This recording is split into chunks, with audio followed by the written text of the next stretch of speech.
Yay! Andito na yung palm cream. Dumating na siya from Amazon. And ano siya, product of Ghana. So we're gonna go ahead and make our Pambota real soon. Okay. There you go. Yay! Hey guys, we're doing a cooking video today and we're going to do an African dish called Pambota.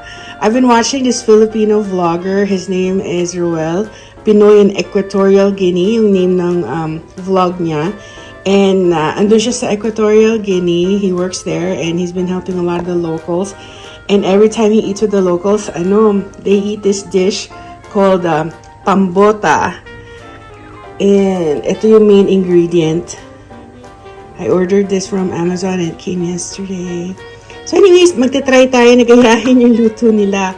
But we're gonna go ahead and do yung version ni Roel na merong carrots, potatoes, at saka bell pepper. Kasi sabi niya mas masarap daw pag inad yan sa Pambota. So anyways, sige, try ko siyang lutuin. And I'm sure masarap talaga to kasi sa sauce pa lang. Every time I watch his videos, nakakaingit, mukha talagang masarap. So anyways, I'll be back and we're gonna go ahead and start cooking Pambota.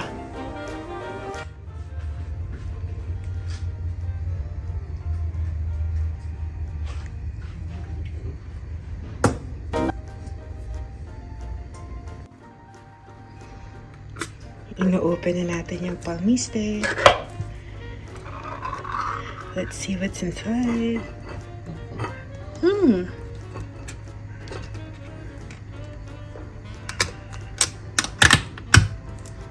Okay. Yan pala yung itsura sa loob. Para siyang, mukha siyang curry. Okay.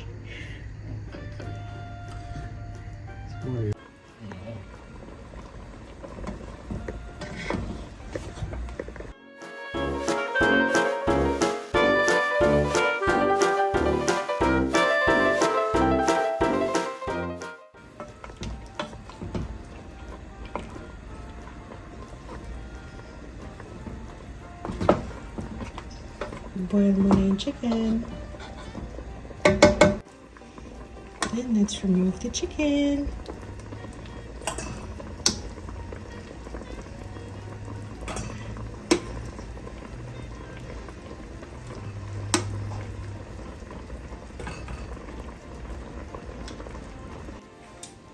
The chicken is not blood.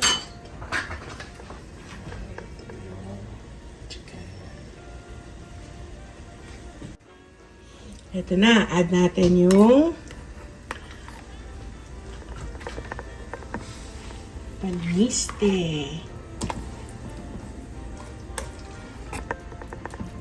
Yan.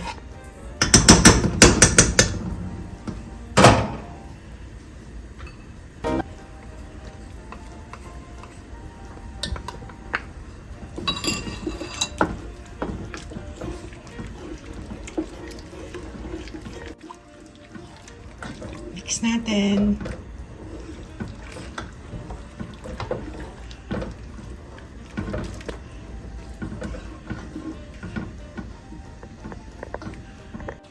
Okay.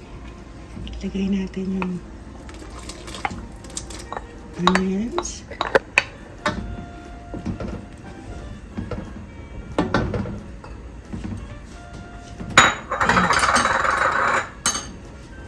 And yung tomatoes.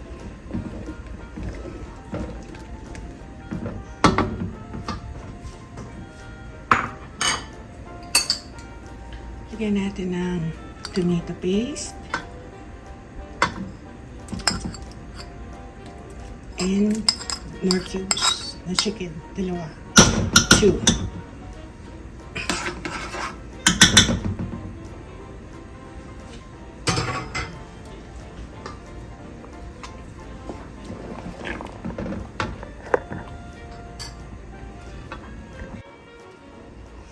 And let's put back the chicken.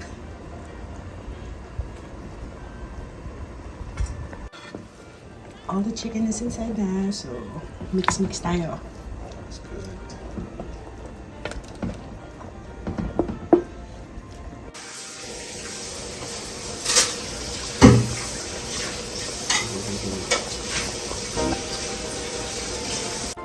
There you go, guys. Nagmamantika na siya. Like sa video ni Ruel. Ayan, nagmamantika na siya. So, we're gonna go ahead and add yung carrots. And then, we're gonna go ahead and add yung bell pepper. Add natin yung bell pepper. Ito yung version ni Ruel na para siyang Kaldereta and Pambota. Ayan. Sige, simmer natin siya. Oh! And also, kumuha ako ng sili sa garden. Hindi kasi ako magaling sa maanghang. Kaya,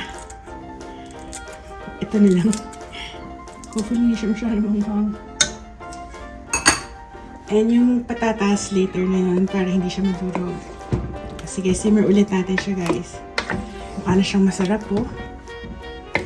So, ito yung version ni Roel, yung parang kaldereta at pambota. Sige, pambukal daw. Ayan. Sige, simmer natin siya. Okay, we'll be back.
Guys, tingnan nyo. Ang sarap tingnan ng sarsa.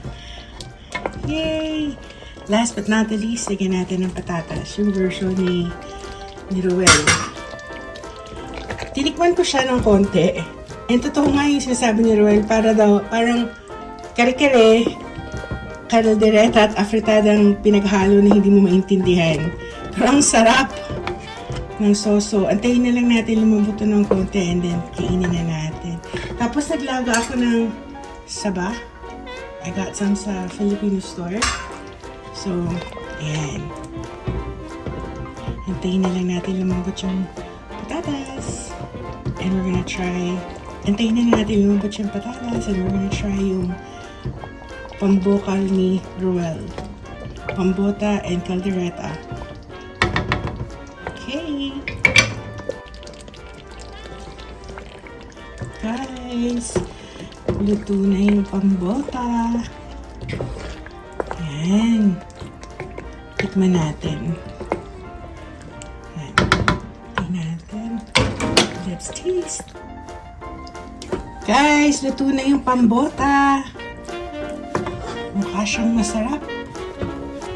Para naman yung kakain ng gawa nila sa Equatorial Guinea. Mukha naman ganun. Sige, tikman natin. Tikman natin yung lasa.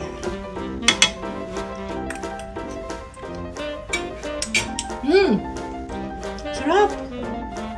Para siyang kaldereta nga, afritada at kare-kare na medyo lasang kamote ng konti. Siguro kamote yung sa palmiste yun, Pero masarap siya. Siguro mas masarap ito pag damihan ng sili. Para talagang nilagay ko lang 2 siling labuyo lang galing sa tanim ko.